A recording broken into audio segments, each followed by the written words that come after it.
Okay, 8th class आपका reproduction chapter, और reproduction chapter के अंदर हमने क्या पढ़ा था? ये आपका चैप्टर नंबर है आपका 9वां, और 9वें चैप्टर के अंदर हमने कल इंटरनल फर्टिलाइजेशन तक एक्सटर्नल फर्टिलाइजेशन पढ़ लिया था। बेटा आज हम पढ़ेंगे एम्ब्रियो कैसे बनता है। ठीक, जायगोट तक आपको पता चल गया।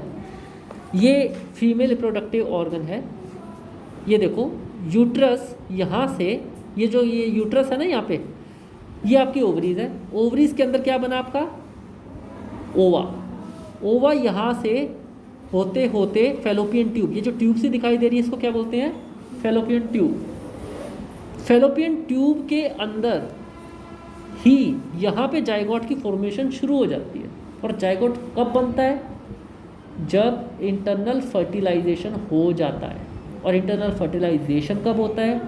जब स्पर्म का कांटेक्ट एग के साथ में हो जाता है। जैसे ही एग और स्पर्म का कांटेक्ट हुआ, और ये आपको पता है मिलियंस ऑफ स्पर्म्स जाती हैं, उनके अंदर से सिर्फ एक स्पर्म सेल को चांस मिलता है एग के साथ फ्यूज़ करने का।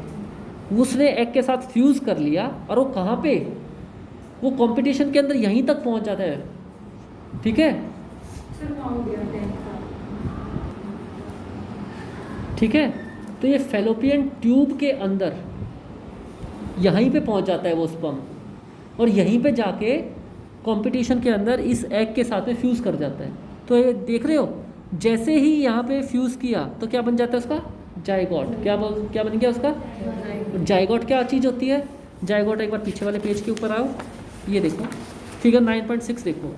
जायगोट का मतलब है दोनों के न्यूक्लियस, एग का न्यूक्लियस और स्पर्म का न्यूक्लियस आपस में मिल गए।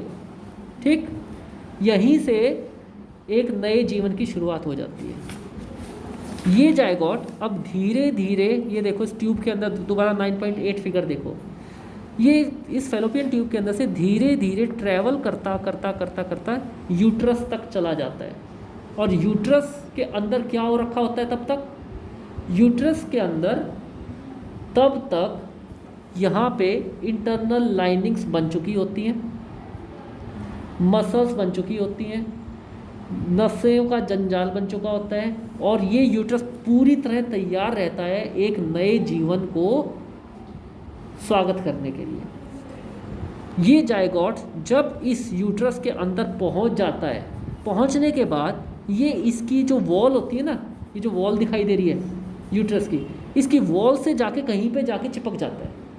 ठीक है, और चिपकते ही इसकी डेवलपमेंट शुरू हो जाती है। यानी कि डेवलपमेंट का मतलब 2 सेल थे, ये 2 सेल से 4 सेल बने, 4 से 6 बने, 6 से 8 बने, फिर टिश्यू बन गए, फिर टिश्यू के बाद में फिर ऑर्गन बनने शुरू हो गए। तो अगले 9 महीने तक ये यहीं पे रहता है। अगले 9 महीने तक ये यहीं पे धीरे धीरे डेवलप होता रहता है और एक नए जीवन की उत्पत्ति कर देता है। ओके, आगे आपको समझ में कैसे होता है? सारा प्रोसेस आ गया सही से। और जब ये यहाँ पे जाके चिपक जाता है यूट्रस के अंदर ये जायगोट, उस समय को क्या बोलते हैं? इसको, उस समय को बोलते हैं इसे एम्ब्रियो। क्या बोलते हैं? एम्ब्रियो। तो fertilisation result in the formation of the zygote which begins to develop into an embryo.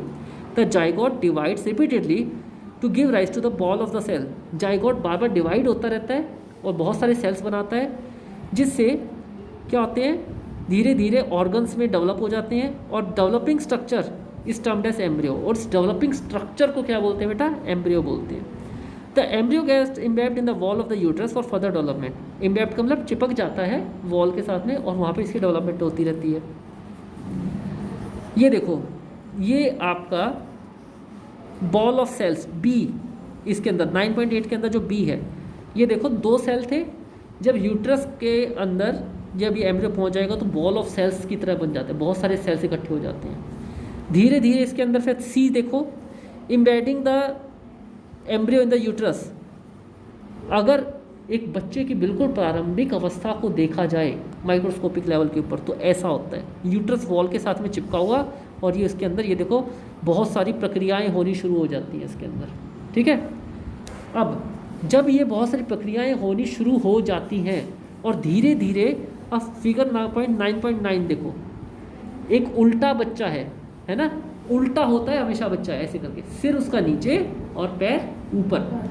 और यहाँ से ये धीरे धीरे ये जो रेड कलर की एक नली सी दिखाई दे रही है, ये एम्ब्रियो के साथ में चिपकी हुई है, एम्ब्रियो के अंदर से निकली हुई है, और इसको यहीं पे नरिशमेंट मिलना शुरू हो जाता है। जो माता खाती है वही माता का जो भोजन है, ये जो नली सी है ये आपके स्टमक के साथ में, जो जिसको बोलते हैं क्या, आपका कहाँ से चिपकी हुई होती है, ये जो आपकी नाभि होती है ना, नाभि, यही आपका सारा खाने का सोर्स होता है। ओके, जब एक बच्चा होता है, और ये एम्ब्रियो के साथ से सारा लेती है और उसको वहाँ पे भोजन प्रोवाइड कराता रहता है। इस स्टेज के अंदर जब एम्ब्रियो के हाथ पैर इत्यादि दिखने लग जाएं, जब हाथ पैर इत्यादि दिखने लग जाएं, पता लगे कि ये इसका मुंह है, ये इसका सिर है, ये जब स्टेज आ जाती है, ये स्टेज कब आती है बेटा, ये स्टेज आ जाती है, क्या क्या दिखने लग जाता है, hands, legs, head, eyes, ears. This stage of the embryo in which all the body parts can be identified is called as foetus. इसको फिर क्या बोलते हैं हम, फीटस। ठीक है, तो आपको पता चल गया फीटस क्या चीज़ होती है, आपको पता चल गया जाइगोट कहाँ से कहानी शुरू हुई थी। कहानी शुरू हुई थी सबसे पहले दो न्यूक्लियस आपस में फ्यूज हुए थे, है ना, तो दो न्यूक्लियस आपस में मिल गए थे, वो न्यूक्लियस ने मिलने के बाद में क्या बनाया, एम्ब्रियो बनाया, सॉरी क्या बनाया, जाइगोट बनाया, जाइगोट के बाद में क्या बना, एम्ब्रियो बना, एम्ब्रियो के बाद में क्या बना, फीटस बना। फीटस के अंदर क्या होता है, हाथ पैर इत्यादि सारे आइडेंटिफाइड हो जाते हैं। एम्ब्रियो क्या होता है, जब ये जाइगोट जाके फेलोपियन ट्यूब से अंदर होता होता जाके और वॉल ऑफ यूट्रस से जाके चिपक जाता है, तो ये क्या कहलाता है, तो ये क्या कहलाता है, एम्ब्रियो। क्या कहलाता है, एम्ब्रियो। ठीक है, और जब इसके डिवाइड हो कि इसके ऑर्गन्स इत्यादि पहचानने में आने लग जाए कि हाथ पैर सिर नाक, तो क्या कहलाता है, फीटस। ओके, अब इंटरनल फर्टिलाइजेशन, ये तो भैया सारा का सारा हो गया 9 महीने तक। अब ये फीटस अब यहाँ पे डेवलप हुआ, और उसके बाद में 9 महीने बाद जब फुली डेवलप्ड हो जाता है, तो ऑटोमेटिकली एक प्रेगनेंसी के बाद में एक प्रेशर बिल्डअप होता है, तो 9 महीने तक ये बॉडी के अंदर ही रहता है बच्चा, और 9 महीने के बाद में बाहर आ जाता है। इस पीरियड को बोलते हैं बेटा गेस्टेशन पीरियड। क्या बोलते हैं, गेस्टेशन पीरियड। ये गेस्टेशन पीरियड हर एक कई जानवरों के अंदर अलग अलग होता है। फॉर एग्जांपल इंटरनल फर्टिलाइजेशन तो ह्यूमंस में भी होती है, और कहाँ कहाँ होती है, हाथी में भी होती है। हाथी का बच्चा शायद से 18 महीने तक रहता है। ठीक है, तो अलग अलग तरह का अलग अलग होता है। शायद 12 महीने के आसपास का शायद भैंस के अंदर होता है ना। तो ये सब अंदर बॉडी टू बॉडी डिफर करता है और ऑर्गेनिज्म पे डिपेंड करता है। अब बात हम कर लेते हैं एक बार मुर्गियों की। ठीक है, इंटरनल फर्टिलाइजेशन तो मुर्गियों के अंदर भी होती है, परंतु इसके अंदर क्या ऐसा ही होता है, नहीं, उनके अंदर क्या होता है, कैल्शियम कार्बोनेट का बना हुआ एक अंडा। ठीक है, क्या होता है बेटा इसके अंदर, hens give birth to the babies like human beings and the cows. नहीं, बच्चे को तो जन्म नहीं देती, वे तो अंडा देती हैं। फिर उसमें क्या होता है, जैसे ही फर्टिलाइजेशन हुई, फर्टिलाइजेशन का मतलब क्या बताया था, मेल गैमेट्स और फीमेल गैमेट्स आपस में फ्यूज कर गए। The zygote divides repeatedly and travel down the oviduct. तो जाइगोट, ये आपको पता चल गया जाइगोट तो क्या होता है, ये ओविडक्ट से होता होता कहाँ तक पहुँच जाता है, ये आपके ओविडक्ट से ट्रेवल, जाइगोट बनता चला जाता है और ओविडक्ट के एंड तक पहुँच जाता है। वहाँ पे जाने के बाद में क्या होता है, as it travels down many protective layers are formed around it. और जब तक ये वहाँ तक पहुँचता है तो इसके बहुत सारी लेयर्स इसके ऊपर बन चुकी होती है। तब तक इंसान के केस में तो क्या हुआ था, ये जाइगोट डिवाइड होता जाके यूट्रस में जाके उसकी वॉल पे जाके चिपक गया था।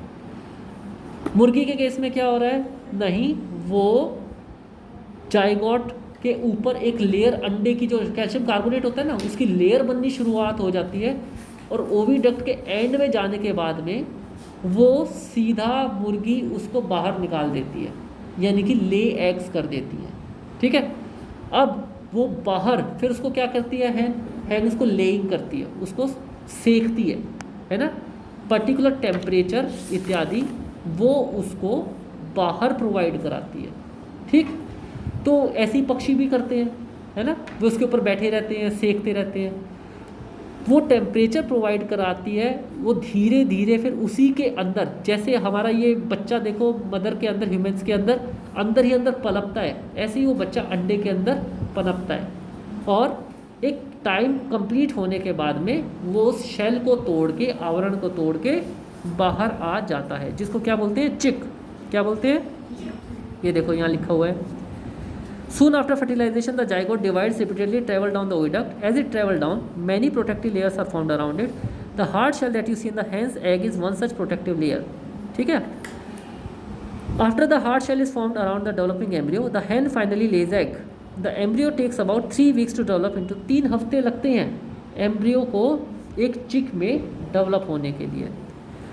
You must have seen hens sitting on the eggs to provide sufficient warmth.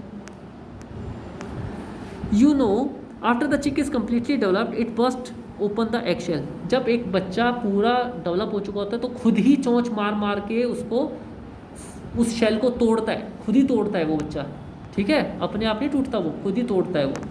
क्यों? वो अंदर का उसका जो योल्क होता है ना, योल्क जो पीला पीला पार्ट होता है, वो सारा उसको खा चुका होता है। वो 3 हफ्ते तक उसका भोजन प्रकृति ने ऐसा सिस्टम बना रखा है कि उस अंडे के अंदर ही होता है, वो उसको पहले पूरा खा चुका होता है, उसके बाद में उसको तोड़ के बाहर निकलता है कि जब उसका खाना वाना खत्म हो चुका होता है, फुली डेवलप हो चुका होता है। Okay, in animals which undergo external fertilisation, development of the embryo take place outside the female body. The embryo continues to grow within their egg covering. After the embryo develop the egg hatch. You must have, तो इसको क्या बोलते हैं, ये एक तरह से external fertilisation हो रही है यहाँ पे, है ना। अब अगला देखो, अगला टॉपिक हेंस का भी समझ में आ गया आपको। अब अगला टॉपिक है विविपेरस एंड ओविपेरस। विविपेरस क्या चीज़ होती है? Animals which give birth to the young ones are called viviparous. वो सभी जो कि बच्चे देते हैं क्या कहलाते हैं? विविपेरस। वो सभी जो अंडे देते हैं क्या कहलाते हैं? ओविपेरस। बस ये है। क्या सभी पक्षी अंडे देते हैं? जी नहीं, चमगादड़ बच्चे देता है, ठीक है।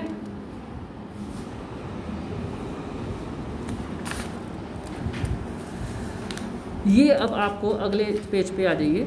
ये आपको बता रखा है फ्रॉग की लाइफ साइकिल। फ्रॉग की लाइफ साइकिल के अंदर क्या चीज़ होता है, ये देखो डायग्राम देखो। सबसे पहले ये है अडल्ट फ्रॉग, फिर उसके बाद में, अच्छा फ्रॉग के बारे में तो आपने पढ़ लिया था ना, फ्रॉग कैसे करते हैं, ले एग करते हैं, है ना, पॉन्ड के अंदर जाते हैं, उनका कोई आवरण नहीं होता, वे फर्टिलाइजेशन। इनकी डेवलपमेंट स्टेज कैसे होती है? ए अडल्ट फ्रॉग, उसके बाद में फिर कौन सा बनता है, उसने अंडे दिए, अंडे देने के बाद में फिर क्या बना? Early tadpole. क्या बना? Early tadpole. ये टैडपोल फिर बड़े होते चले जाते हैं, लेट टैडपोल। ये आपको जोहड़ और वगैरह इसके अंदर ना तैरते मिलेंगे टैडपोल आपको बहुत आसानी से। ये फिर धीरे धीरे किस में कन्वर्ट हो जाते हैं? पूरे फ्रॉग के अंदर, ठीक है। Recall the life cycle of the silk worm. Silk worm के अंदर भी कैसा होता है? लार्वा, कैटरपिलर, ठीक है, वो फिर प्यूपा।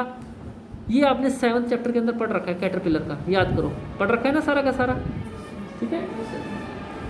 तो ये सारा का सारा स्टेज इसके अंदर होता है। Can you imagine this tadpoles would come day become frogs. ये आपको फ्रॉग की लाइफ साइकिल है, ये आपको याद करनी है भाई। फ्रॉग ने अंडे दिए, अंडे से अर्ली टैडपोल बना, अर्ली टैडपोल से लेट टैडपोल बना, और उसके बाद में अडल्ट फ्रॉग बन गया। You must have seen a beautiful moth emerging of the cocoon. In case of the tadpoles, they are transformed into adults capable of jumping and swimming. The transformation of the larva into the adult through the drastic change is called metamorphosis. Larva से जब एक नए जीवन की उत्पत्ति होती है और वो टैडपोल के अंदर कन्वर्ट हो जाता है, तो उस प्रोसेस को क्या बोलते हैं? मेटामॉर्फोसिस। क्या बोलते हैं? मेटामॉर्फोसिस, ठीक है। ये मेटामॉर्फोसिस की डेफिनेशन होगी इसके अंदर। अगला हमारा क्या है? Asexual reproduction. अभी तक हमने पढ़ा था सेक्सुअल रिप्रोडक्शन, ठीक। ये मेटामॉर्फोसिस, फ्रॉग की लाइफ साइकिल, जानवरों के बारे में, इंसानों के बारे में सब पढ़ लिया।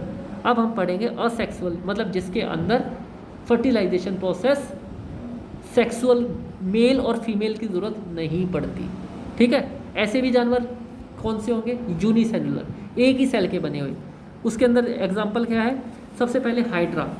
9.3 के अंदर ये आप देख रहे हो, ये हाइड्रा, ये देखो इसके अंदर क्या होता है? एक ऐसी शाखा सी आ गई, नीचे दिखाई दे रहा है, ये शाखा इसके जैसी बिल्कुल डुप्लीकेट धीरे धीरे पूरा का पूरा उगना शुरू कर देती है, थोड़े दिन के अंदर ये इससे अलग हो जाती है।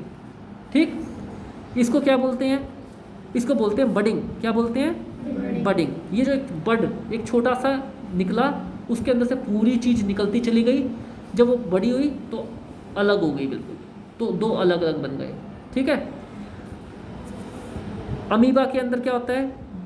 Binary fission. अमीबा एक सिंगल सेल था, इसके अंदर ये देखो न्यूक्लियस, ये न्यूक्लियस बीच में से टूटना शुरू कर देता है। ठीक है, एक सेल है, अमीबा सिर्फ एक सेल से बना हुआ है, उसके अंदर न्यूक्लियस होता है, ये न्यूक्लियस बीच में से टूटना शुरू किया, धीरे धीरे ये टूटता टूटता आधा न्यूक्लियस तो इस साइड में और आधा न्यूक्लियस इस साइड में चला गया, बीच में से ये फिर धीरे धीरे बिल्कुल अलग अलग हो जाता है और दो डॉटर अमीबा बन जाते हैं, एक इस साइड में रह गया, एक इस साइड में हो गया। ये क्या है? Binary fission in amoeba. ऊपर क्या था? हाइड्रा के अंदर बडिंग और ये चीज़। तो अभी आपने पता कर लिया कि ये दो चीज़ किस चीज़ के हैं, ये असेक्सुअल रिप्रोडक्शन के टाइम। ठीक है, बाइनरी फिजन और बडिंग। बाइनरी फिजन क्यों बोलते हैं इसको जो अमीबा के अंदर है? क्योंकि बाइनरी दो बन रहे हैं। ठीक है, इसलिए binary fission. Story of Dolly, ये आपके खुद के पढ़ने की चीज़ है और जो भी बच्चे क्लास के अंदर आए हैं उनको हर्षिता और दीपांशी कल बता देंगे। ये वाला चैप्टर आपका फिनिश अप हो जाता है। हो गया समझ में? क्वेश्चन आंसर आपने इसके सबने लिख रखे हैं। अब आपका कल का होमवर्क इस चैप्टर का भी टेस्ट है। पहले वाला चैप्टर आपने कर लिया है, इस वाले चैप्टर के क्वेश्चन आंसर आप ऑलरेडी लिख चुके हो, समझ में आपको आ गया है। कल आपका टेस्ट है और आपका होमवर्क क्या है? ये क्वेश्चन ज़रूर याद रखना कि फ्रॉग की लाइफ साइकिल, मेटामॉर्फोसिस क्या होता है, बडिंग क्या होती है, बाइनरी फिजन क्या होता है, और विविपोरस ओविपोरस क्या चीज़ होती है, फीटस क्या होता है, एम्ब्रियो क्या होता है। ठीक है, और ये डायग्राम्स वगैरह। ओके।